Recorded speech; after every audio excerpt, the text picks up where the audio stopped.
10 now. I can just hear Tom shouting at the cats. I hope you can't hear that. Paperback, ebook and audio. Nope. Hello, I'm Charlotte and this is Books and Bargains.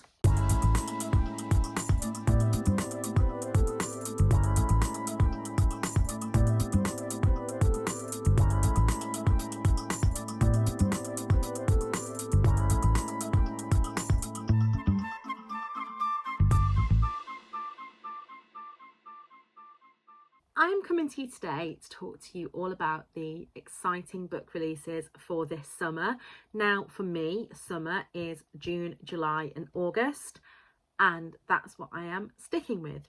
I have got a suitable summery mug for this video. I suggest you get yourself a mug of something too, because I have 13 books to share with you, and I will try to go as quick as I can, but I'm not promising anything. So I don't have any of these books in physical form. I have not been lucky enough to receive an advanced reader copy of any of these. Some of them I do have ARCs on NetGalley, but not in physical form. So all the pictures will be put up here in editing Charlotte. That is her job. That is not me today. I'm leaving that till next week. So yeah. So the first book that I want to talk to you about is 4 Eids and a Funeral by Faridah, Abike-iyimide and Jaigirdar. Now, I have read books from both of these authors and really enjoyed them. From Abike-iyimide, I've read The Henna Wars, I have read Honey and Issue, Guide to Fake Dating, and also The Do's and Donuts of Love. I really enjoyed all of those. And from Faridah, I have read The Ace of Spades. All of those came out about 4 or 5 stars. So these guys together writing should be onto a winner. So this is out on the 6th of June in ebook and audiobook. I do have an ARC of this on NetGalley, so hopefully I will be reading that in May. So when you see my May wrap up, hopefully you'll be able to see what I thought of this. But let me just read you the blurb. It says, "Let's get one thing straight. This is a love story. Sayed Hussein hates Tiwa Olatunji, and Tiwa would happily never see Sayed again in her life. Growing up, the two were inseparable, but they've barely spoken since the incident many Eids ago, and both of them would like to keep it that way. But when Sayed comes home for a funeral and the town's Islamic centre burns down on the same day, they have to face each other and sparks fly. Both of them want to see the Islamic centre rebuilt. For Tiwa, it represents the community that she loves and a way to keep her fractured family together. For Sayed, it's an opportunity to build his portfolio for his secret application to art school, where he hopes that he'll be able to pursue his dreams of becoming an artist rather than doctor. Working with your sworn enemy is never easy, and this could be the hardest thing that Sayed and Tiwa have ever done. Can they save the Islamic centre, Eid, and their relationship?" A gorgeous, bright and swoony YA Muslim rom-com. So yeah, I haven't read many Muslim rom-coms. Most of my Muslim representation comes from Adobe, but yeah, really looking forward to that. It's strange as well because this will be the first male-female romance that I've read from this author. All the other 3 have been sapphic. So yeah, I'm looking forward to reading that one, and like I say, that is out on June the 6th. Also on the 6th of June is a book that I am so excited for. This is Hits Different by Tasha Ghouri, who is a disability advocate and campaigner and was also a star of Love Island. And this is, I don't know whether this is co-authored or ghost written, but this is written by Lizzie Huxley-Jones. And if you recall back to last December, I did not shut up about Lizzie Huxley-Jones's Christmas one. I can't even remember the name of it right now. Make You Mine This Christmas. If you are new to my channel, this is about as professional as I get.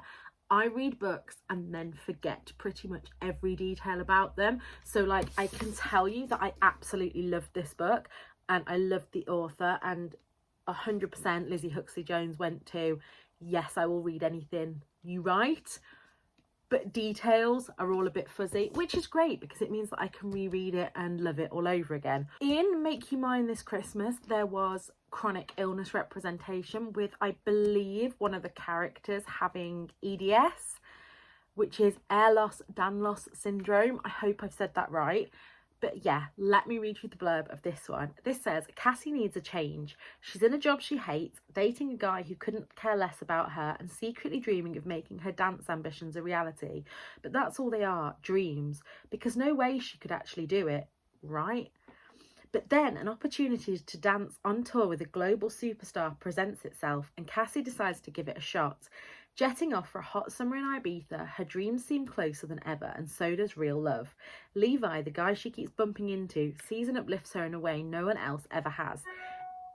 If only Cassie could believe in herself like he does, she might find that life hits different when you learn to love yourself first. And yes, it says fans of Emily Henry and Talia Hibbert, who I am obviously a massive fan of both, so that should be really good. I have pre-ordered this one. I pre-ordered this one the second that I saw Lizzie Huxley-Jones, and yeah, I will hopefully read that. No, I won't be reading that as soon as it comes, because in June I am taking part in Prideopoloy and only reading queer books for the month, so that one will have to wait until July. But like I said, it is out on June the 6th. Then on June the 20th is a book that I probably won't get to anytime soon, because this is just being released in ebook, audiobook and hardcover. And as you know, I am pretty much solely a paperback collector. But I did read the first book of this last month or the month before and really enjoyed it. And that is The Suspect by Rob Rinder. I really enjoyed the first one, which was called The Trial, I think. Yeah, it was called The Trial. And if you don't know Rob Rinder, he is Judge Rinder from ITV, and he is currently doing a series with Rylan, which I'm looking forward to watching. However, he is a practicing barrister, or was a practicing barrister, and so he takes from that experience and knows what he's writing, if that makes sense. Like, I much prefer, I've got really into these kind of courtroom dramas, but I much prefer ones that are written by barristers and ex-barristers, and like Claire McIntosh's book, she is an ex-police officer, so I do like people with that kind of hands-on experience. And this one says, when the UK's favourite breakfast TV presenter dies live on air in front of millions of viewers, the nation is left devastated. More devastated still when it becomes clear that her death was not an accident. The evidence points to one culprit, celebrity chef Sebastian Brooks, but junior barrister Adam Green is about to discover that the case is not as open and shut as it first seemed. And although her angelic persona would suggest otherwise, she was not short of enemies in the glittery TV world. Can Adam uncover the truth? And doesn't that just sound good? So like I say, I've got it on my Kindle wish list. I refuse to pay over about £5 for an ebook. Think of that what you will, but that's just me personally.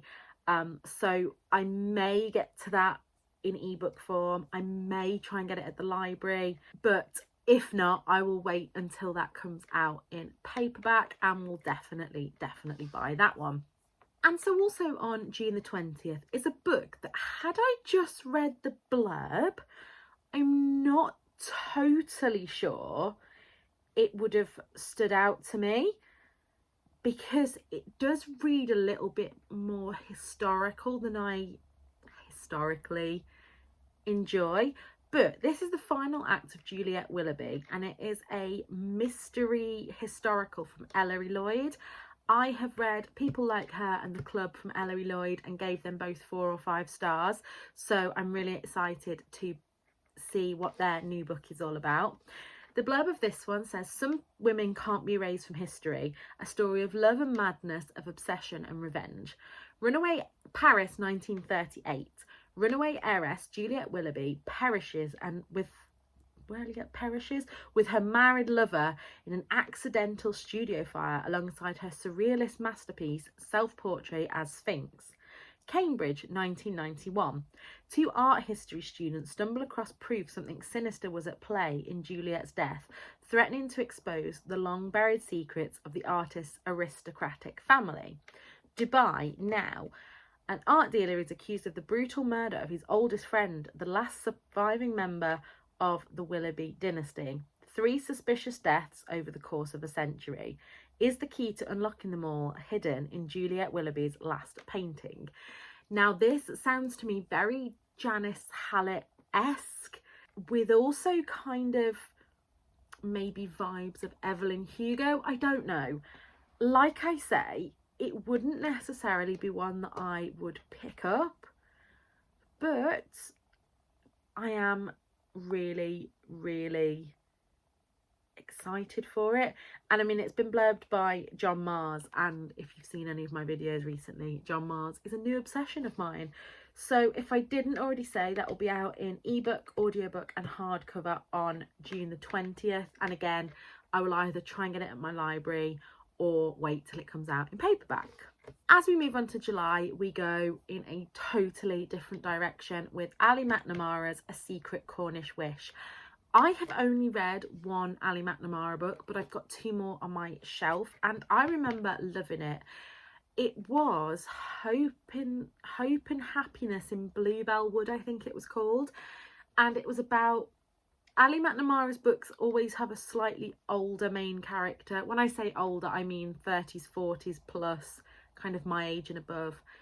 And it was to do with her anxiety and how she was feeling with that. And I really, really enjoyed it. I have been a little bit obsessed lately with books set in Cornwall. You all know that I love Cressida McLaughlin's Cornish Cream Tea series. I have just read Heidi Swain's Holiday Escape, which is set, I don't know if she ever says that it's set in a cove in Cornwall, but that's where it was in my head. And also Miranda Dickinson's Somewhere Beyond the Sea, which was set in Cornwall. And yeah, I'm just loving all the summery vibes. I don't like the heat, so actually Cornwall in the summer would probably be my idea of hell on earth, but I love going to these places just out of season, so take from that what you will.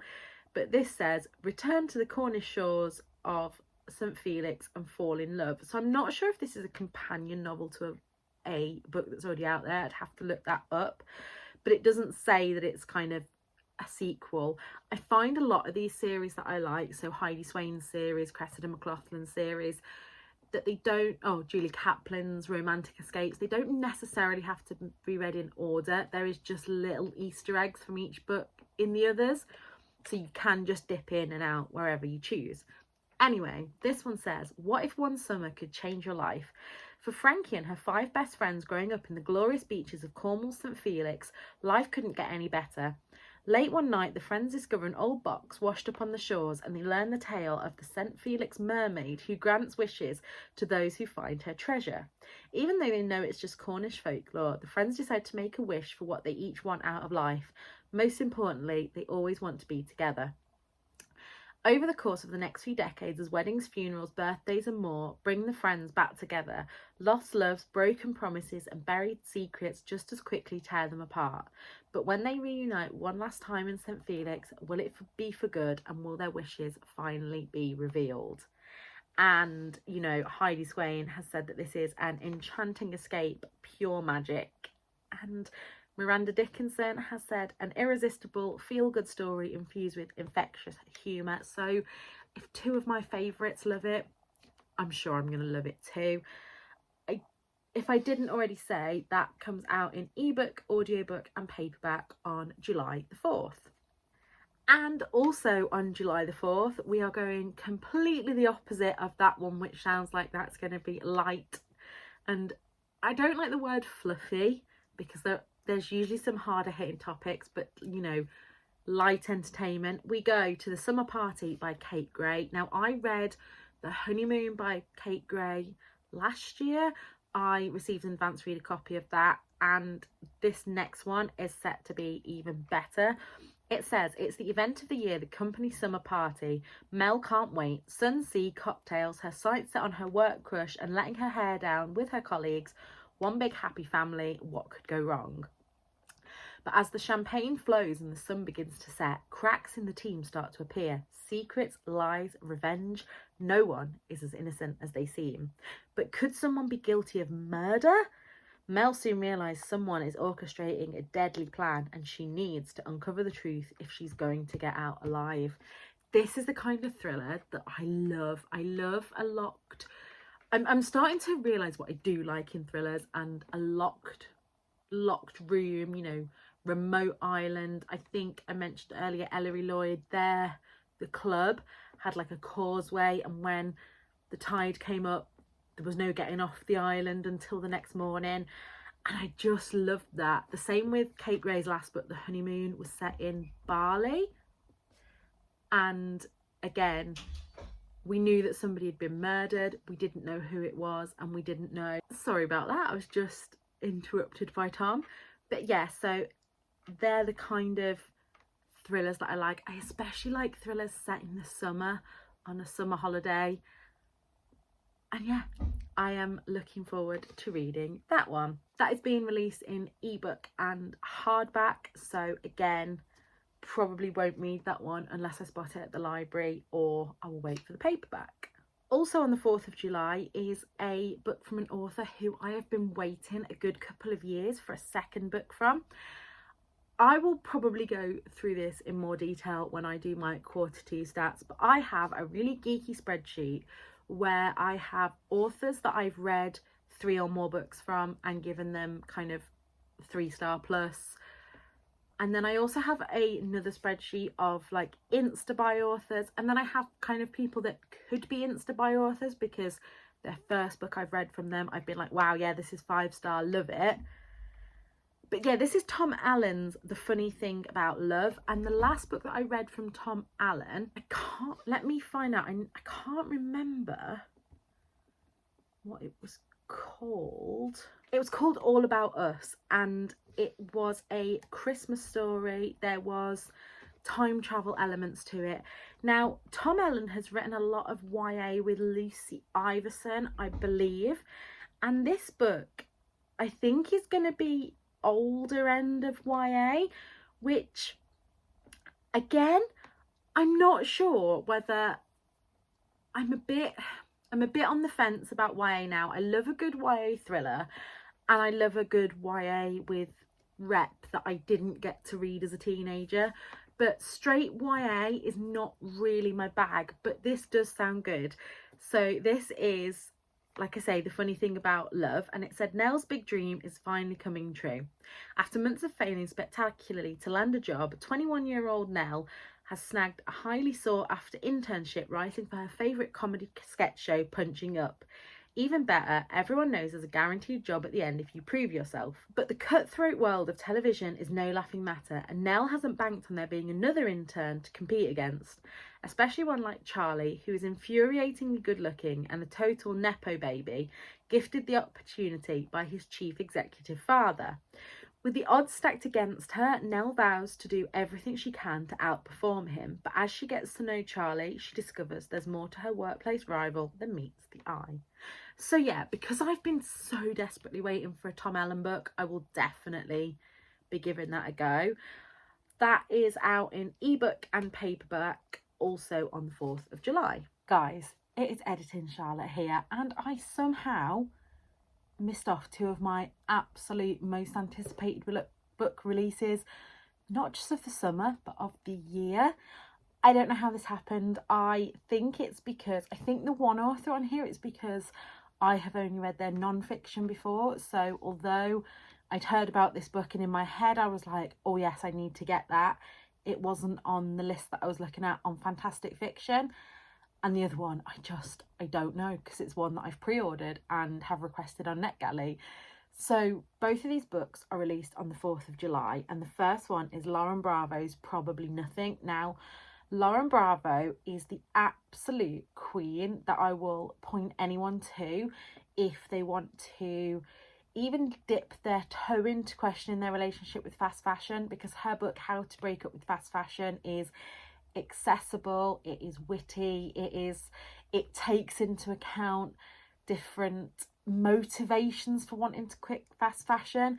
It also looks at privileges such as being a straight size versus plus size, and also talks about money and things like that, which is really fantastic. And then her book Pre-Loved that I read last year, which was her first fiction book, I believe, was one of my absolute favourite books of 2023. It was a real love letter to charities and charity shopping, and so when I saw that she had another book coming out, I couldn't wait to get my hands on it.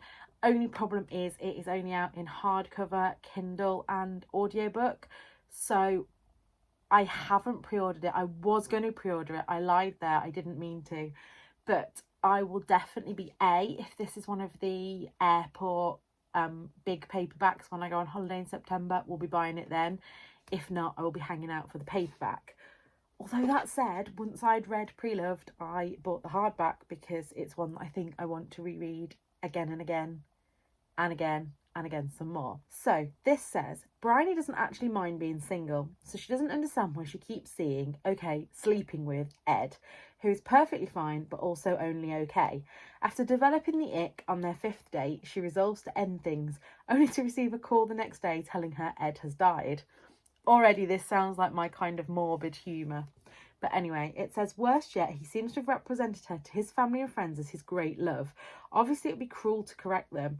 And then she's invited to the funeral. It would be equally rude to refuse, right? Before she knows it, Bryony has been drawn in by the charisma and chaos of Ed's eccentric family and tangled in a web of her own lies. She's been guilted into signing up to his sister's pyramid scheme. She's in far too deep with several of his nearest and dearest. And to make matters worse, she's experiencing a lot of physical symptoms that are becoming harder to ignore. Probably nothing is the answer to just how far sheer awkwardness can take someone. Peppered with Lauren Bravo's irresistible wit, it explores the relatable modern cults of wellness and people-pleasing and digs into the eternal dilemma, life is short, so why should you settle for perfectly fine? And that it just sounds brilliant. Yeah, so that is out on the 4th of July. And then the other book is another from a non-fiction author that I've loved. I believe this is their debut fiction, and this is Versions of a Girl by Catherine Gray. Now, Catherine Gray, I have read Unexpected Joy of Being Sober, and I've also read The Unexpected Joy of the Ordinary, and I get asked a lot what is my favourite book, and while I don't think I could pick one, Unexpected Joy of the Ordinary is up there. I listen to this on repeat. I put it on at night to help me go to sleep. It's not that it's a boring book, it's just that it's one that I've read before, so I can kind of switch off and go to sleep. But if I'm having an anxiety spiral as I'm going off to sleep, it just reaffirms things and just helps me to drift off. And that is read by the author, which I love. So this one is out in Kindle and hardcover on the 4th of July. And it says, do we become who we are because of our parents or in spite of them? Fern's mother is a social climber and a former ballet dancer who lives a plush life in a London townhouse. Fern's father only climbs if there's a bottle at the top, has an IQ of 133 and lives hand to mouth in Californian motels. Age 14, Fern has spent equal time with each of her parents. That is, until an unexpected visitor triggers a life-changing dilemma. Whether she should get on a plane to London to be with her mother or stay in California with her father, Fern's narrative splits in two. Two possible lives, one person. Each Fern will grow in wildly different but eerily similar directions. Both must determine what they want to be and how they deal with a thorny problem which threatens to outdo them all, a murder. And I love this kind of sliding door analogy. I think I've been a little bit obsessed with sliding doors since I watched it when I was about 12, because I just love that idea that kind of every little decision in life could split you to go one of two ways. I also love the musical Blood Brothers, and growing up, I, as an adopted child myself, would always wonder how my life would have differed if I'd have stayed with my birth mum rather than being adopted. But yeah, really enjoy the sound of that. And again, if this happens to be in the floppy big paperbacks at the airport, I will probably buy it. If not, I will keep an eye out at the library, or I will wait until it comes out in paperback. So yeah, back to previous Charlotte now. On to the 11th of July, and also out in hardcover, ebook and audiobook, we have Pity Party from Daisy Buchanan. I have read Insatiable by Daisy Buchanan, and it was my kind of weird. It was basically a big orgy on a page, but it was about a younger girl kind of discovering her sexuality and getting kind of pulled into this group of really unlikable characters. So if you don't like an unlikable character, you won't like Insatiable. But Pity Party says Catherine lives by the rules, ticks all the boxes and prepares for the worst, even while she hopes for the best. Then the worst actually happens, and as she tries to navigate life as a young widow, it turns out she was not prepared at all. Nothing scares Catherine more than stopping, but everyone insists she needs to take some time for herself. Head to a wellness retreat, they said. Enjoy some me time, they said. Except this retreat isn't the pity party she was hoping for. Instead of massages, she has erotic meditation, and instead of spa treatments, she has scream therapy. Catherine has never lost control in her life. In fact, she's fairly certain that if she starts screaming, she might never stop. But she's about to let go, and everyone had better stand back. Hilarious, heartbreaking and honest, this is a story about learning how to stop playing it safe in a world that feels so dangerous and showing up to the party even when it feels impossible. And yeah, I'm a little bit scared to read that, but Louise O'Neill, who is one of my favourite authors, said it was deeply moving and very funny. And Lauren Bravo also said the funniest book you'll read this year. I struggle with reading books where someone is widowed at a young age because that is a massive fear of mine. But again, it sounds good. And the cover looks great as well, with it's her party and she'll scream if she wants to. So yeah, I will keep an eye out for that. Then on July the 18th, we have a book that, if you've been here a while, you will know that I am pretty mad about. So you will know that I absolutely have loved Her Majesty's Royal Coven and The Shadow Cabinet in the Juno Dawson Her Majesty's Royal Coven trilogy. I am ready for book 3. I need book 3 now, but instead we have a prequel. Now, I have pre-ordered it. I have got a NetGalley arc that I am too scared to read. But yes, on July the 18th, we get Queen Bee. I can't really give you much about this one. From reading it, actually, I don't think there's anything in it that would be a big spoiler. But it's basically based on someone has betrayed Anne Boleyn and her coven. And yeah, I'm putting it here because it's one of my most anticipated series. But yeah, I'm pretty peed off that we've got a prequel before the trilogy is finished, and I don't know what to say. I'm just really passionate about finishing a trilogy before we get any prequels or side stories. So this book is either going to absolutely win me over or disappoint me the most. There's going to be no in between. And coming on to August and down to our last 4 books, which I bet you're thinking, finally, Charlotte. I haven't sat and talked this long for so long that my voice is just like, what is going on here? And there is a 4th book in the Bayview High series from Karen M. McManus. I have read One of Us is Lying and One of Us is Next. I have One of Us is Back to read. The last 2 books of the series have come out as hardcovers first, which has been a bit like, okay, great, but I don't buy hardcovers generally. So this is it. Where did I read that it's part of the Bayview? Okay, I'm doubting myself now because on here I'm reading it out and it doesn't actually say that it's part of the Bayview High books. So maybe it's not. It may be another standalone. Information is sketchy. I don't know. But it's called Such Charming Lies, and it says, When mother-daughter grifters set out on their final heist, the job gets dangerously personal and deadly.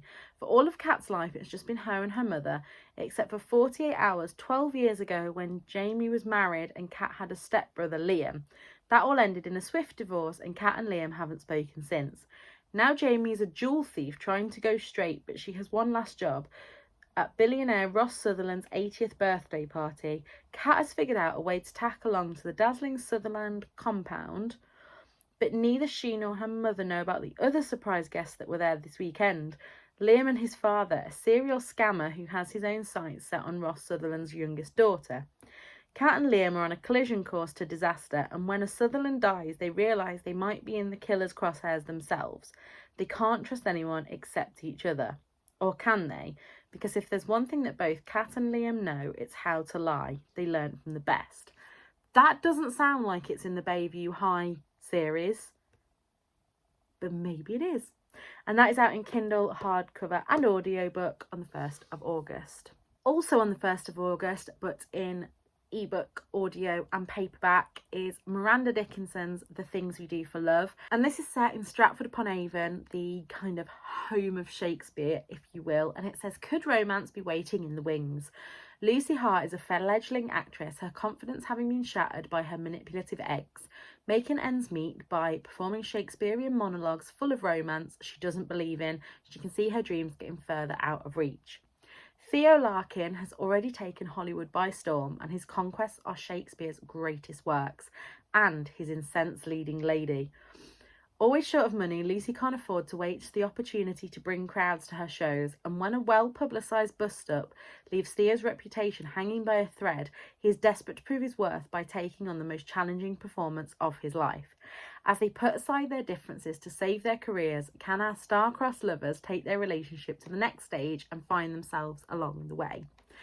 Miranda Dickinson does these absolutely beautiful dual narrative romances, and I really love a dual narrative because it's the one way that I can cope with a miscommunication trope if I'm seeing both sides of the story. And I always love, so I've just read Somewhere Beyond the Sea, and I have also read the start of something where they had a big grey cat called Ernie, which obviously I loved. But my favourite was Our Story, which was the first Miranda Dickinson that I read. And you could tell from that, like, something would happen and you'd know, like, so, like, I don't know, I'm just going to use the names Theo and Lucy. It would be that, like, Lucy was in the pub and Lucy left to take a phone call just before Theo got there. And I just like that little bit of, like, when people, you know more about the characters than they know about each other. And yeah, I really enjoyed that. I think I've already pre-ordered the ebook of this. I might have made that up, but I will definitely be trying to get my hands on that. All of these books, if I had unlimited money and unlimited time to read, I would just pre-order them all and then just spend the day as soon as they came reading them from cover to cover, but alas, I have work to do. And our penultimate book out on the 29th of August is The Examiner by Janice Hallett. Now, if you've been on BookTube anywhere, you will know that Janice Hallett seems to have a bit of a Marmite reputation. I have personally loved everything she's written, including the Twyford Code. But as we all know, some people, Victoria, sorry, some people who will not be named, don't enjoy it. So this sounds like it's going to be going like back to the roots of the affair. It says 6 students, 1 murder, your time starts now. The mature students of Royal Hastings University's new multimedia art course have been trouble from day one. Acclaimed artist Alison wants the department to revolve around her. Ludger struggles for balance, her family and the workload. Jonathan has management experience but zero talent for art.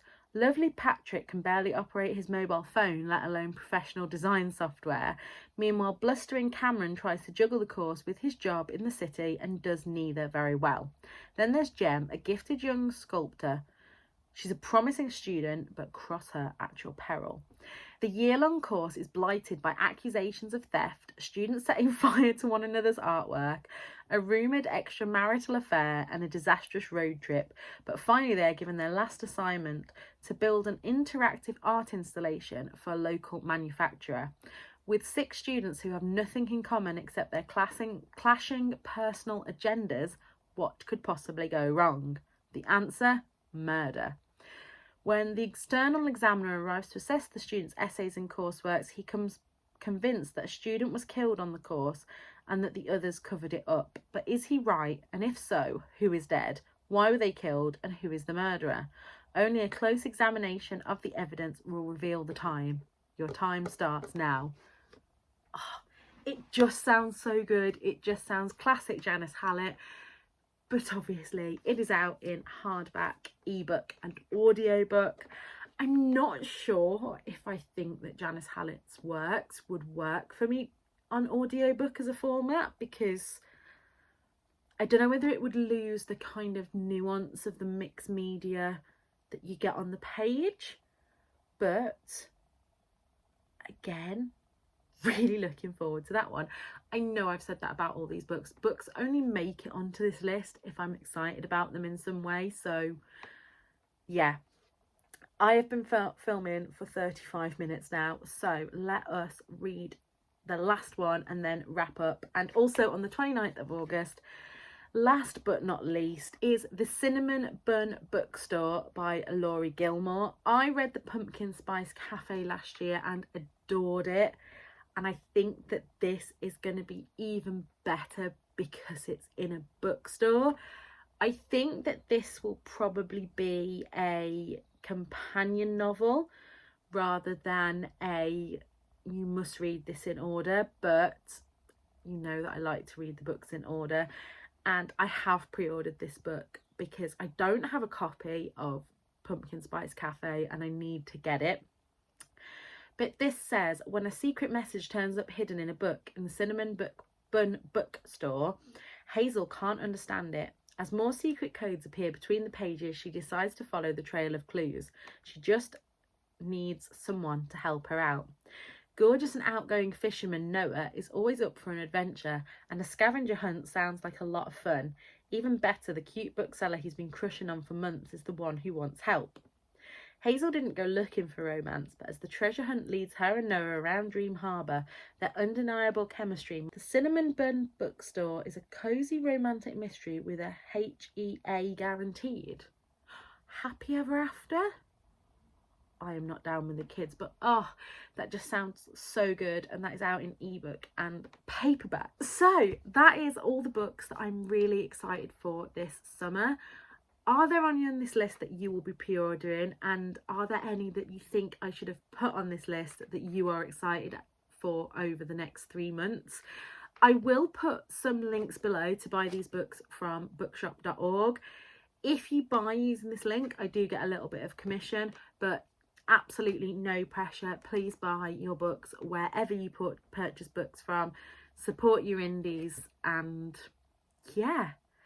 I'm exhausted now, so I'm going to go and put my pyjamas on and go and finish reading my current read, which is You Can't Spell Treason Without T.